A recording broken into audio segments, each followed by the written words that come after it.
It's the Daily Dog. Hey everybody, welcome back to the Daily Doug. Thanks for being with me today. It is a new week. It is a Monday. Happy Maiden Monday, everybody. That's right, we're going back to Iron Maiden today, and the Iron Maiden fans have made it very clear that the selection that we should do today is Infinite Dreams. So this piece is from Seventh Son of a Seventh Son. This will be my third, I think, track off of this album that we've reviewed. Seventh Son of a Seventh Son was released in 1988. This piece, though, Infinite Dreams, the second track on that album, was released as a live single in 1989. They took a performance from Birmingham, England, and made it a little video. So that's what we're going to listen to today. The subject matter, as with most things in Iron Maiden, are mystical. They're asking the big questions. Today, as I read through the lyrics, I basically said this: the main character seeks to figure out the meaning of his nightmares and the meaning of existence. So I hope he figures it out and tells us by the end of it.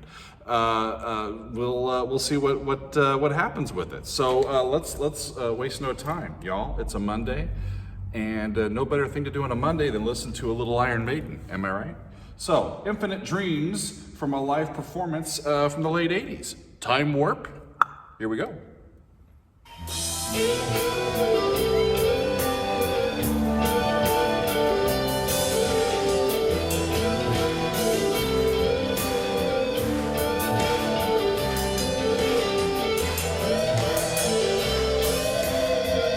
Lovely opening sound. It is the Iron Maiden way. E minor.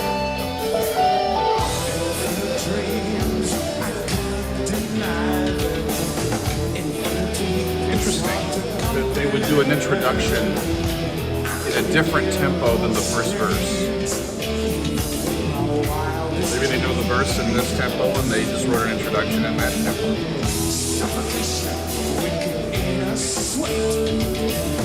Suffocation, waking in a sweat, scared to fall asleep again, in case the dreams begin again.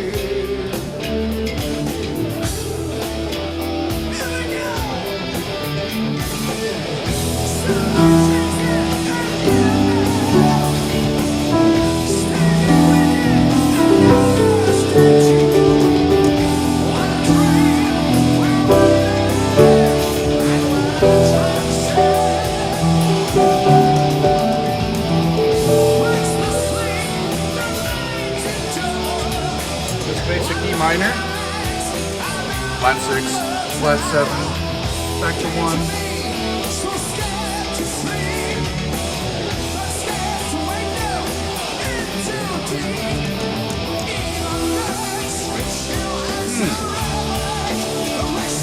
Went back to the original slower tempo, I think.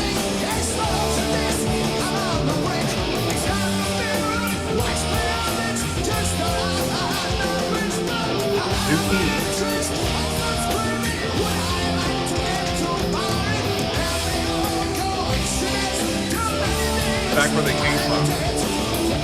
E minor, C. The F sharp of the D minor, of the D major chord leads to G. And it goes minor 1, flat 6, flat 7. Okay, what did they do with that chorus? They were in E minor, as usual, down to C.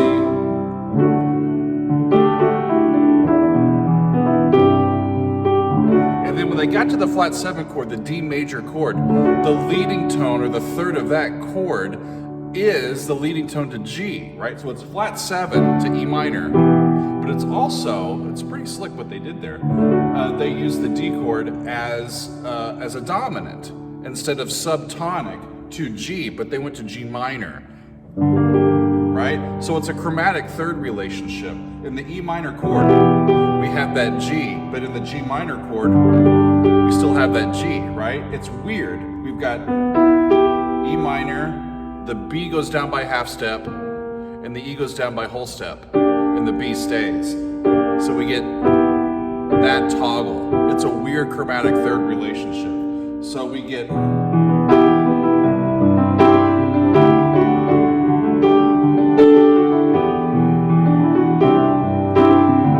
something like that, and then that F sharp resolves to G, and they do the exact same progression: flat 6, flat 7.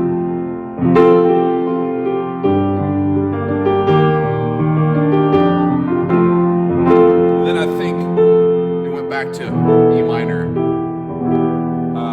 Let's check it. Let's check it. Let's go back a little bit and see what happens.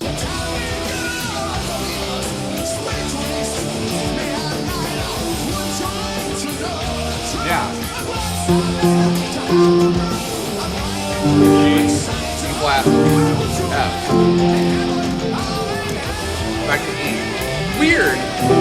It's a weird thing to just go right back to E minor from that F chord. It's a weird resolution. I don't think it works as well as they think it does.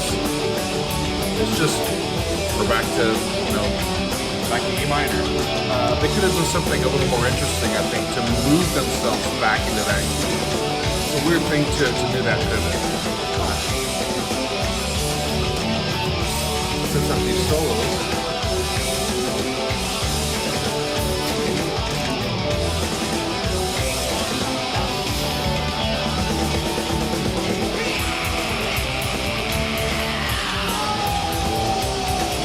I think somebody hit Bruce in a naughty place. That's where that movement came from.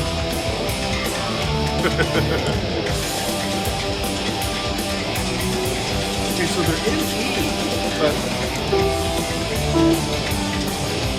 they went to that like sounds like just a solid G for a second to reset themselves.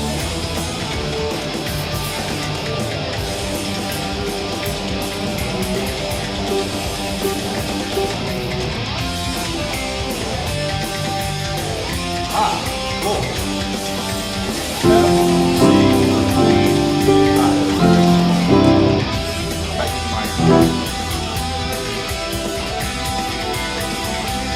Just for a little split second, they did that little. They set up G, did a little Mixolydian cadence in G, and now they're back to E minor again.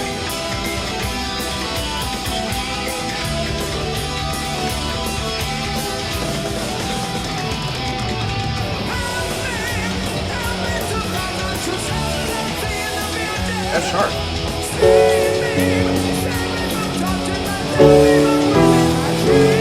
Sorry. That should have been an E major chord. Back to E minor.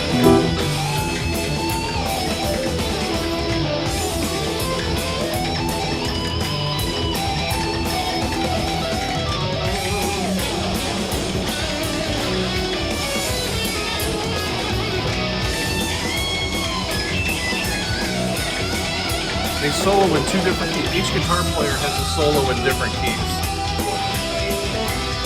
It's rather unique, I think.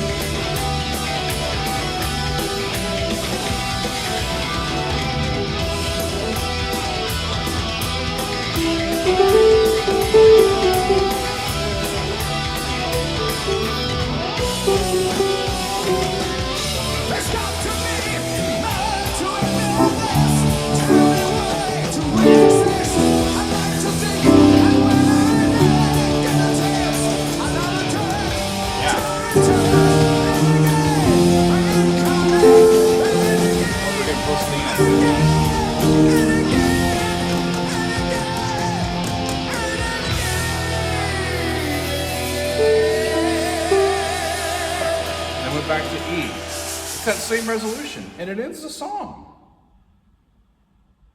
Well, I'll be damned. Huh. That same thing they did, I think that was the chorus. What's the words at the end here? There's got to be just more to it than this. Or tell me, why do we exist? I'd like to think that when I die, I'd get a chance another time and to return and live again, reincarnate, play the game again and again and again and again. So that, I guess, is the meaning of life. Can we get another shot? By the time we learn enough to know what not to do, it's too late, right? They did the same thing though at the end. They were in E and doing their basic progression. E minor, flat 6, flat 7, 1. And when they did it again, flat 6, flat 7 turns into 5, back to G minor, flat 6, flat 7, 1. Flat 6, flat 7, and then it ends on an E minor chord like that. It goes from an F major chord to an E minor chord, a Phrygian resolution. At the very end of the song, it's not a very convincing musical resolution. It may work for them just because that's where they've been the whole song, but there's a lot more interesting resolutions I think that we can do when we do that particular resolution. I've used it some, but before, but only when I've really set it up in a specific way that I can lead the voice leading for it to land and establish home base a little more convincingly. But an interesting piece nonetheless, relatively shorter than some of the big Iron Maiden songs that we've reviewed on the channel.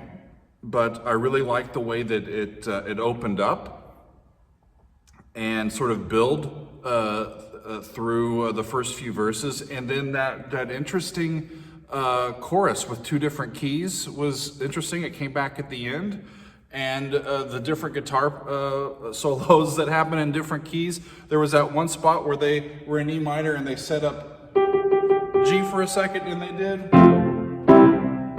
right? That's the Sesame Street riff, right?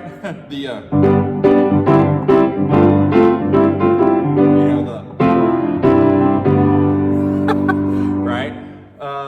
Cool stuff though. Fun for an Iron Maiden Monday, and thanks for being with me today. We'll be back with you all this week with new music reactions, and I hope that you will continue to join us. For today though, that's all for now, and thanks for being with us on another edition of The Daily Doug.